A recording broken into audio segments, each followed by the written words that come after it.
হাঁসের ডিমের ভিতরে হাঁসের বাচ্চা, সে কি করে বোঝে ডিমের কোন অংশ পাতলা? সে কিন্তু সব জায়গায় ঠকায় না।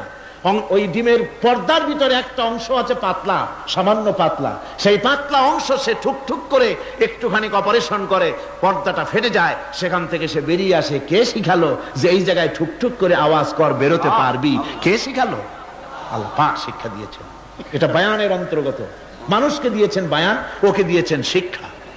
হাঁসের বাচ্চা পানির ভিতরে ছেড়ে দিলে ওকে সাঁতার কাটতে হবে, কে শিখালো? আল্লাহ পাক। বাতাসে পাখিরা উড়ে বেড়ায় ডানা মেলে। আওয়ালাম ইয়ারাও ইলা তায়রি সাফাতিন ওয়া ইয়াকবিদনা মা ইউমসিকুহুন্না ইল্লার রহমান। দেখে নাকি তারা পাখিটি কেমন? মেলি দুটি লঘু ডানা, উড়িয়া বেড়ায় শূন্যের পরে নাহি তার কোনো মানা। আবার সে ডানা গুটাইয়া চলে কিন্তু পরে না তবু, বলকে বাতারে শূন্যে রাখিছে ভিন্ন সে এক প্রভু। প্লেনের মতো, এরোপ্লেনের মতো, দেখছেন না পাখিগুলি এরকম এরকম করে ওড়ে।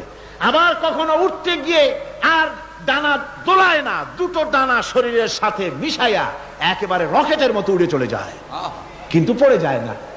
কে তাকে শূন্যের উপরে রেখেছে? জোরে কন, কে রেখেছে?